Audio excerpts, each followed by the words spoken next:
It's been a while since we last visited the Bionicle universe. In the last episode, we unraveled the twisting timelines and parallel journeys of heroes and anti-heroes alike. When we last left off, the Toa Nuva were locked in a desperate battle against the Makuta in the shadowy skies of Karda Nui, now joined by Toa Nuva, newly arrived after surviving a harrowing voyage through alternate dimensions.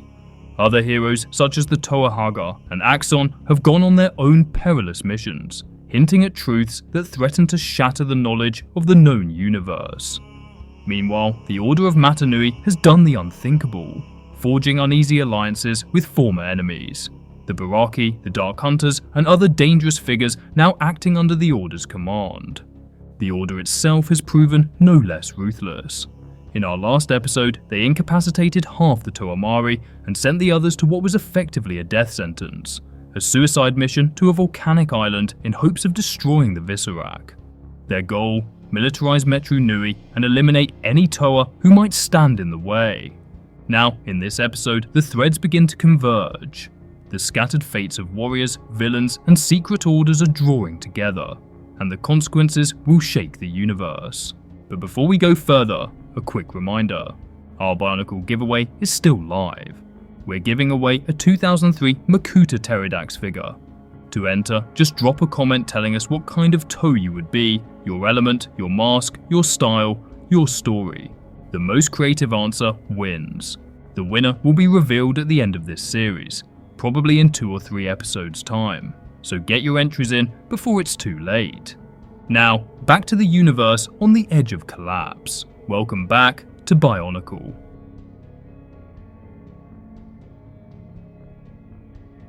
While war engulfed the Matoran universe, Zia remained a silent outlier, cold, quiet, conquered.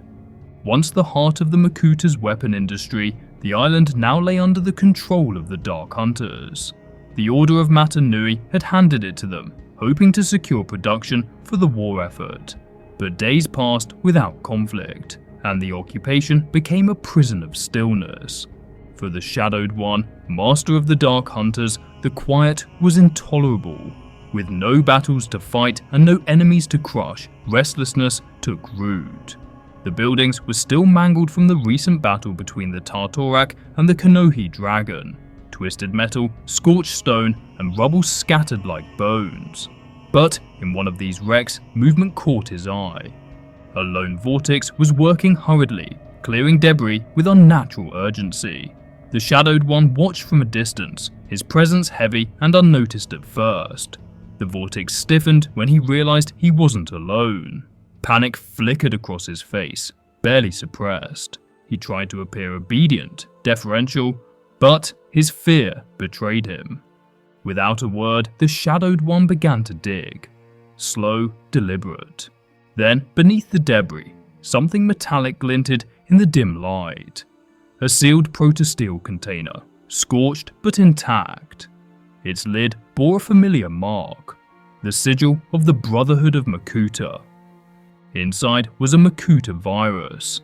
With the right knowledge, such a weapon could bring down the entire universe as it once had during the Great Cataclysm.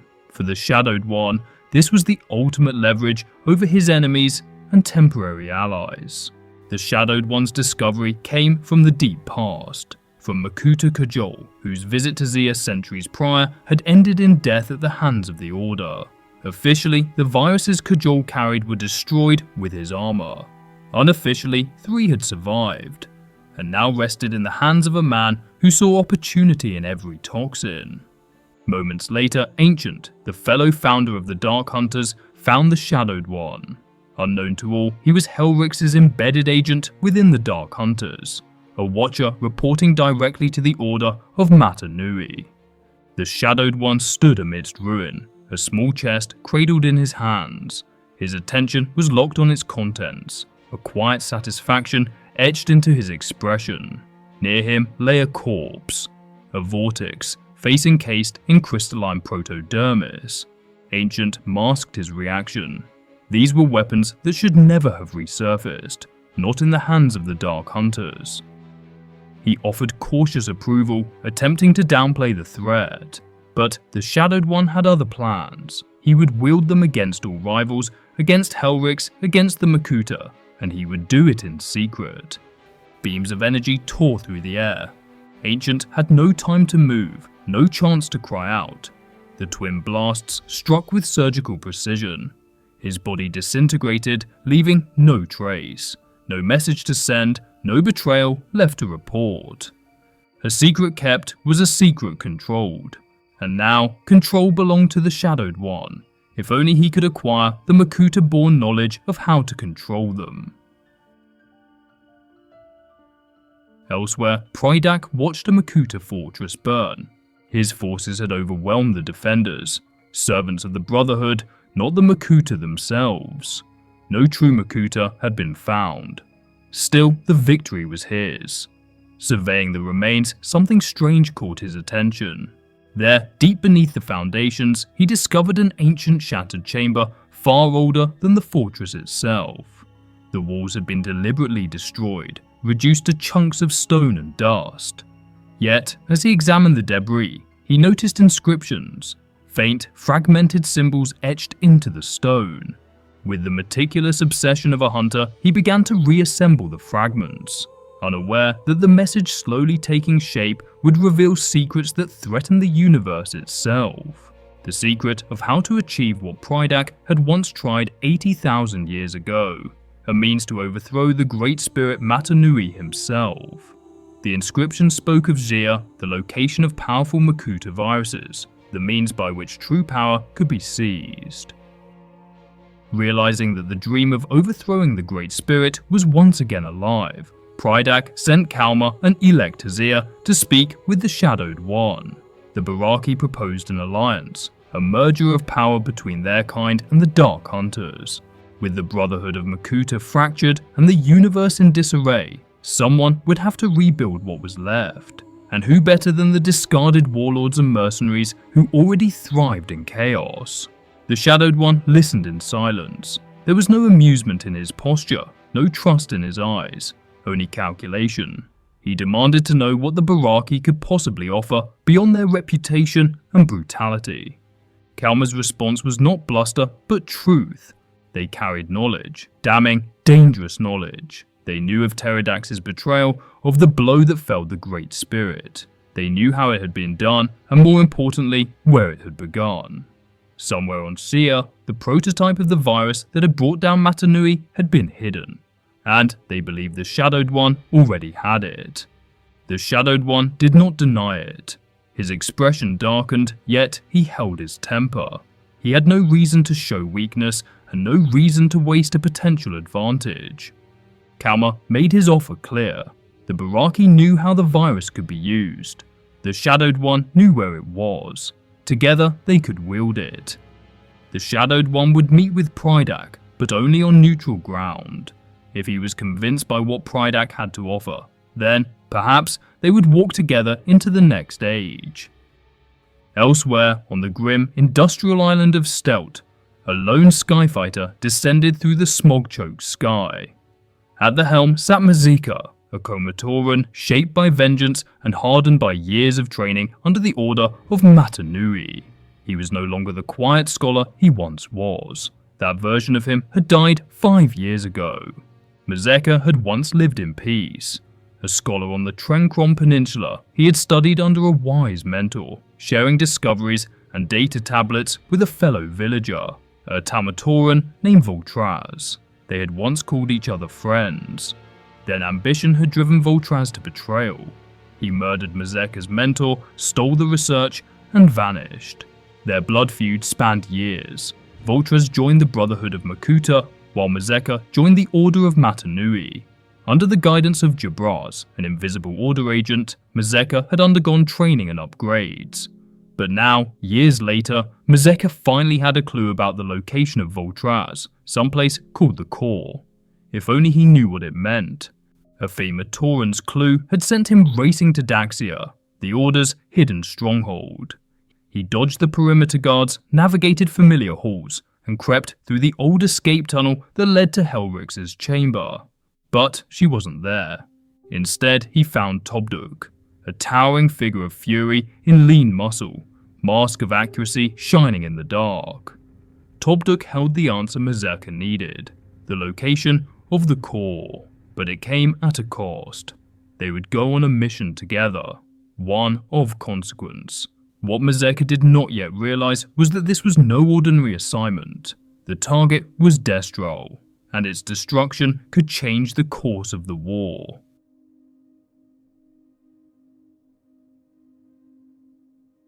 Vezon paced the confines of his prison cell on Daxia, muttering to himself in looping thoughts and unfinished sentences. Across the corridor, two immense water tanks rippled in the cold light. One held some of the mutated Paraka, grotesque aquatic serpents now. The other contained a misshapen figure known as Karzani, whose mind was clearly broken after his run-in with Makuta Pterodax.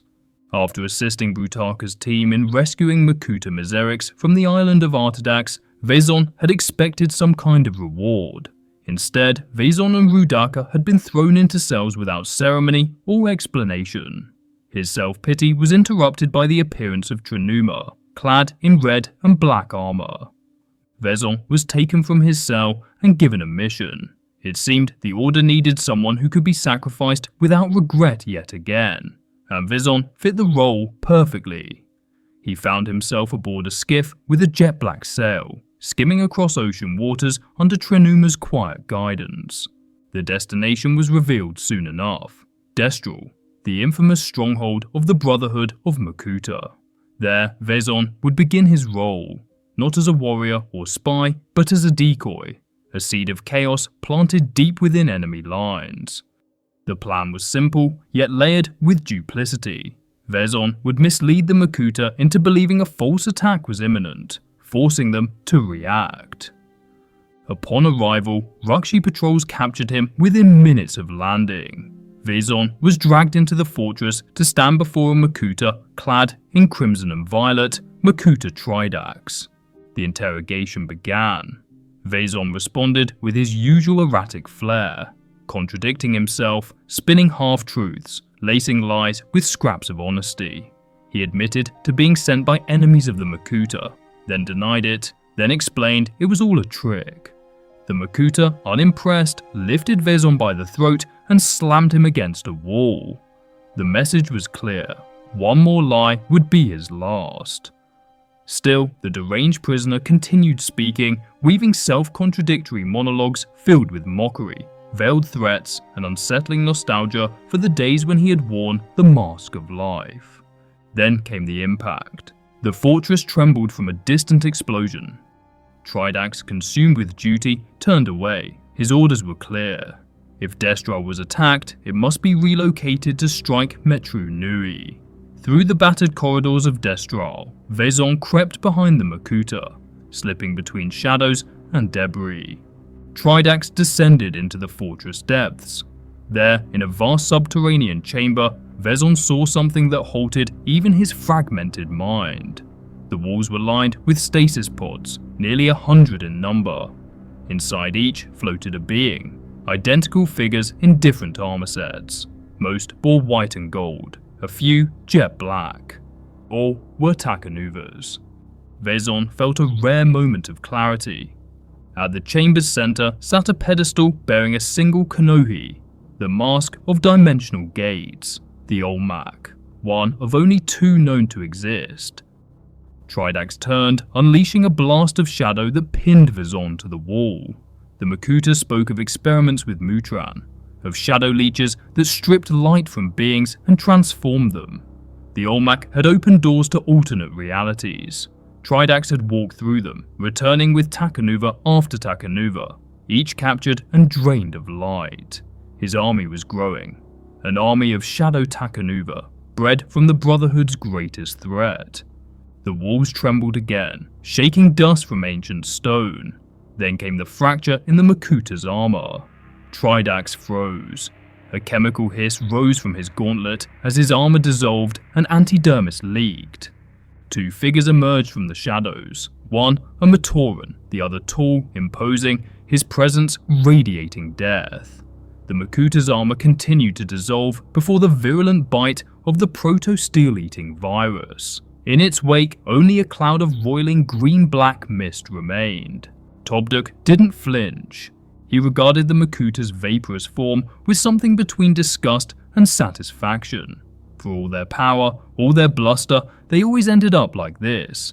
Intangible, insubstantial, whispers of decay floating through the wreckage of their own arrogance. The antidermis pulsed darker, trying to press against his mind. Topduk raised his weapon. The energy that erupted from it was pure annihilation. It struck the Makuta's antidermis in midair and ignited it like dry paper. The cloud writhed, screamed without sound, and evaporated molecule by molecule into nothingness. Mazeka reminded Topduk of their deal. Another explosion rocked the room. Rubble fell from the ceiling, cracks spidering across the floor. Topduk turned unconcerned and agreed. He would show Mazeka the way to the core. As the two figures vanished into the smoke, another figure emerged from the shadows. Vezon. Dust and fire swirled around him. Destral was dying, its towers collapsing and its legacy unraveling, but Vezon paid it no mind. The mask of dimensional gates, Tridax's Olmuk, rested in Vezon's grasp. It gleamed with untold potential. Vezon grabbed it, willing himself elsewhere. As Vezon vanished, far below, a cracked canister burst open. Toa Nuva stepped out, dazed. He remembered being taken by a Makuta. Then nothing. Around him lay rows of stasis pods, each holding another him. Some were dead, some still slept. He was not the only one stolen, but something was off. His armor was black now. That wasn't right. And deeper still, something else had changed. Something inside. Once, he had never wanted to harm the world, but now he could hardly wait to destroy it all.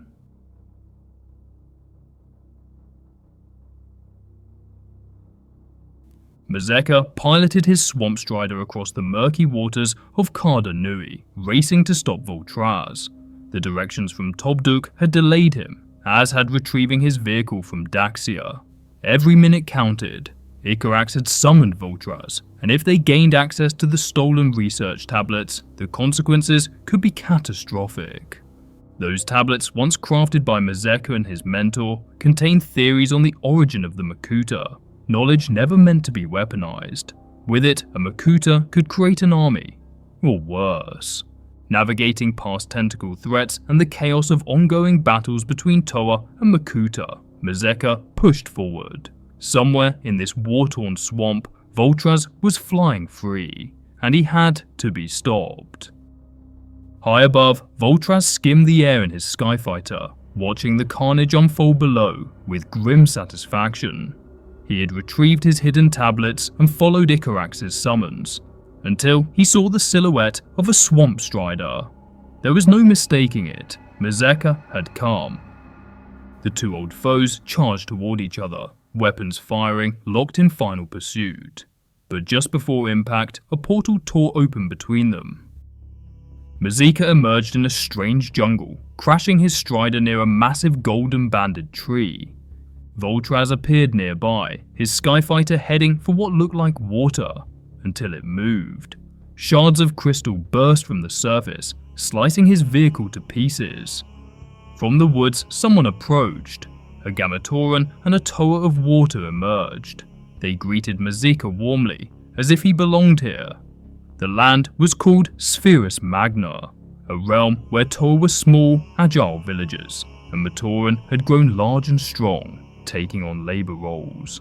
Helrix, once a powerful leader in Mazeka's world, was now an ordinary villager. Everything was reversed. Their guide, Toa Maku, explained the planet's strange past. Long ago, energized protodermis had erupted from beneath the surface, threatening to destroy the world. The great beings had intervened, creating the Toa to contain the substance and mend the damage. After years of peril, the planet had been saved. Mazeka sought a way home. Maku promised to arrange a guide to the great beings. Voltraz, meanwhile, felt only opportunity. In a land without their Mata Nui, and without strong resistance, he saw a new kingdom ready to fall under his influence. Soon, their guide arrived, a Makuta named Pteridax. But this pterodax was not the conqueror Metru Nui. Here, the Makuta were guardians, creators, and teachers. They protected life and upheld virtue, a mirror image of the tyrants Metru had battled for years. The journey was long, passing through thick woods, roaring wilderness, and mountainous terrain. Pterodax remained silent, guiding them to a fortress of crystal and iron. Inside, the halls twisted endlessly, until finally they reached the chamber of the great beings. There, in a dimly lit council room, unseen figures deliberated in hushed tones. Pterodax revealed Metru and Voltraz's origins, exposing Voltraz's shadow-filled spirit. The great beings, disturbed but intrigued, proposed an exchange. Voltraz would remain behind for study. Metru would return to his world, allowed to bring one being back to preserve cosmic balance. Pterodax, disturbed by the reflection his counterpart cast, accepted Metru's request to accompany him home. Together, they stepped through the dimensional gate, a warrior and a guardian, crossing realities to confront the darkness that still lingered beyond.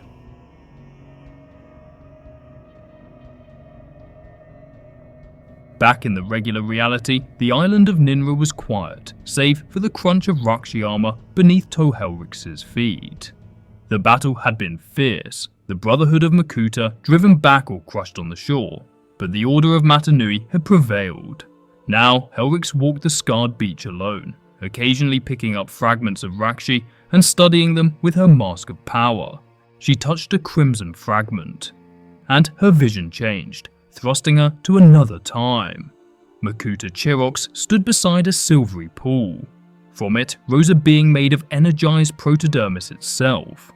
The place was unfamiliar, but as Helrix focused, she realized it lay just north of where they were. Helrix departed with Kitongu to the nearby island, hell-bent on finding the silvery pool. The island appeared empty at first, but that illusion faded quickly. Strange things moved among the rocks. Not Rahi, not Matoran, but something in between. They found a cave, half hidden in shadow, and entered cautiously. At the center of the chamber, a lake of energized protodermis shimmered silver in the low light. Rising from its heart was a figure, a being formed of the substance itself.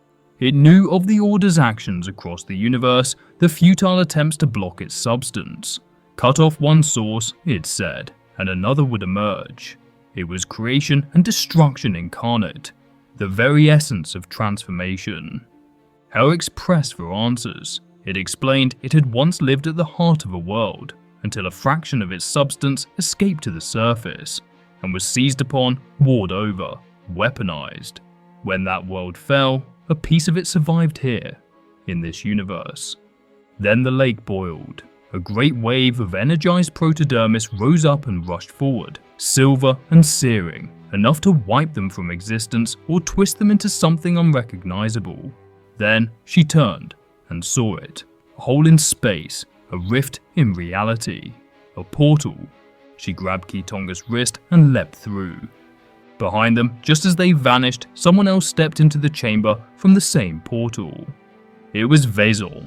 Still clad in the stolen Olmec, the mad Skakdi stepped forward and paused, eyes widening at the towering wave bearing down on him.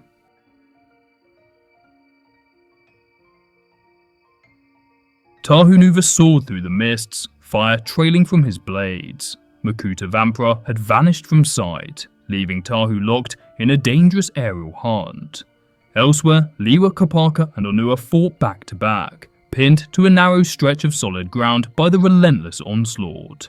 Yet something gnawed at the Toa's instincts. The Makuta were powerful, capable of ending the battle swiftly. But they hadn't. The Kodrex remained untouched, despite the enemy knowing its importance. This hesitance betrayed a deeper, mysterious strategy. Above, Makuta Krika drifted silently through the air, his incorporeal form passing unhindered through swamp mist and shadow bolts. Krika struck Gali swiftly, but with restraint, weakening her just enough to lead her away from the others. There, in a quieter corner of the swamp, surrounded by decay and silence, he brought her to ground. Yet, he did not strike again. He remained intangible and instead delivered a warning. Through the exchange of a small engraved stone, the Brotherhood's symbol, Krika offered her passage out of Karda Nui. It was not a trick or trap. Beneath the usual bitter aura of Makuta arrogance was something unexpected. Regret. He showed her a glimpse of the Brotherhood's past, not as tyrants, but creators. Once, under Meserix, they had crafted Rahi beasts to populate the world. They had cared, or at least believed they did. But jealousy of the Matoran's love for Mata Nui turned that purpose into resentment. Pterodax's rise had twisted them, and most followed him gladly. Yet Krika had not. He had been ordered to kill Meserix. Instead, he had hidden the former leader on a volcanic island, hoping he might survive. His choice, a treasonous act among the Makuta, revealed a sliver of the being he once was. Now he saw the Toa Nuva walking the same path. Devotion, sacrifice, and blind obedience to a destiny they did not fully understand. He warned Gali that if the Toa succeeded in awakening Mata Nui, the consequences would be far worse than anyone imagined. Elsewhere, far above the swamp, another revelation unfolded. Darker still. Toa Ignika stood over the barely alive form of Makuta Icarax. Icarax revealed a truth buried in the mask's creation, a secret never told to the Toa. The Mask of Life was not just a healing tool, it was a failsafe. If balance tipped too far, if the flaws in the system became irreparable, the mask would begin to turn black, and when it darkened completely, it would wipe the slate clean. Ignika looked down at itself. Its mask shimmered not gold, but silver tinged with black. The countdown had already begun. Without hesitation, Ignika turned and vanished into the skies, streaking down toward the Kodrex and the others. They had to be warned. Takanuva's arrival in Karda Nui was not the triumphant emergence of a hero, but the graceless crash of a traveller too long caught in the teeth of the multiverse. He flew east, past broken towers and battles glimpsed through lightning-choked skies. Makuta fought Toa in flashes of elemental fury, but distance and fog made certainty impossible. Then, a moment of clarity, a familiar figure under threat. Gali, pinned and helpless, faced down a pale, insectoid monster. Light lanced from his staff, not to wound, but to ward off the creature. The reunion with Gali was brief, fraught with unspoken questions and the surreal realization that the Toa of Light had changed. He was larger and his armor had been darkened. Takanuva produced a miniature sundial. When bathed in his light, it pointed unerringly eastward, toward the Kodrex, the heart of Karda Nui, and perhaps the key to waking the Great Spirit. With Takanuva now among them, the Toa Nuva struck hard. Victory came, if briefly, and the Makuta withdrew toward the Kodrex. Tahu wasted no time, assembling the 6 keystones, relics that, once united, told the way to awaken Mata Nui himself. As the Toa prepared to storm the Kodrex, they did so under no illusions of survival. Their only hope was to reach it before the Makuta struck, and to hold it long enough to complete their task. The battle with the Makuta began with thunder, light, and fury. Gali and Liwa conjured a storm while Takanuva blazed a flash of searing radiance. Tahu reached the Kodrex, slammed the keystone into place, and opened the path. The others followed. The field reformed behind them just as the Makuta closed in. Inside, they found silence, and then familiarity. This place had once held their canisters. They had launched from here long ago, stripped of memory, bound for Mata Nui's surface. Now, at last, the circle was closing. Below, a new chamber awakened. Massive light stones rose in a ring, illuminating paths to 3 sleek alien vehicles, technological wonders built for war. But the opening of the Kodrex had not gone unnoticed. Krika watched from above, uncertain. Unlike the others, he had always doubted the plan. Now, as he hovered above the Kodrex, he made his decision. Icarax had a scheme, reckless and likely fatal. Krika would attempt to phase through the Kodrex's shield using his ghostly mutation. The field resisted him, screaming as it tried to reject what it didn't understand. But he pressed forward, forcing himself into solidity within the barrier. The shield could not adapt. In a surge of energy, it overloaded and collapsed, allowing the Makuta to press forward. Moments later, the power of Icarax was pressing down on the Codrex. Unlike the other Makuta, Icarax was truly trying to stop the Toa.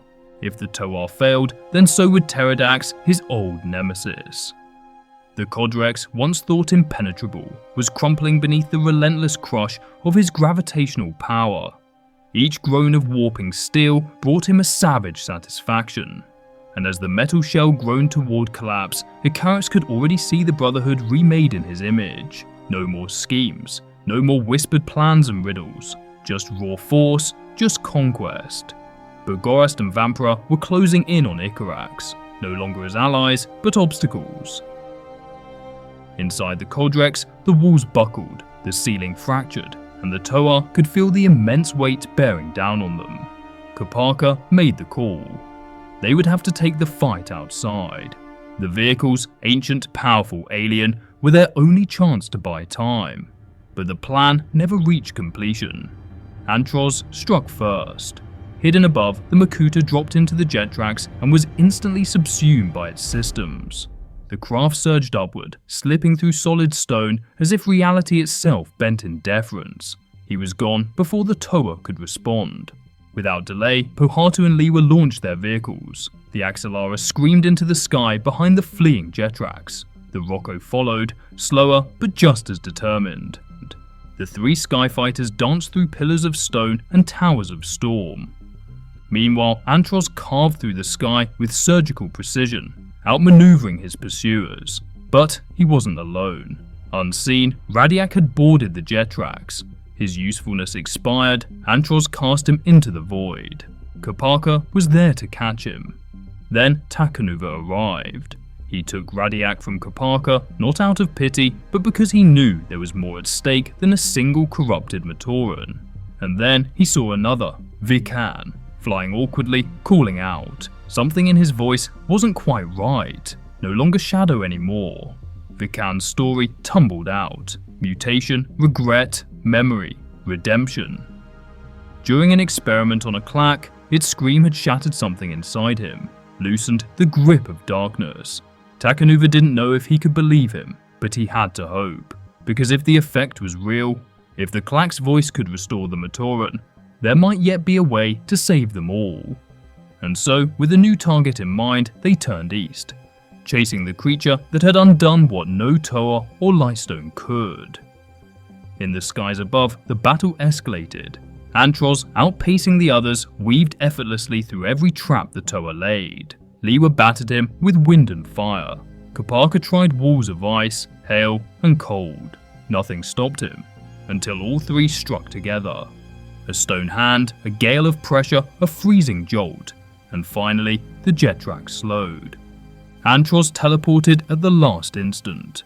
Kopaka seized the moment, leaping into the cockpit, taking the jet tracks for the Toa. Below, in the Codrex, time was bleeding out. Tahu had a plan. Insane, impossible. But it might work. A single jolt, channeled directly through the mask of life, bypassing the slow pulse sequence. It could awaken Mata Nui, or perhaps shatter reality.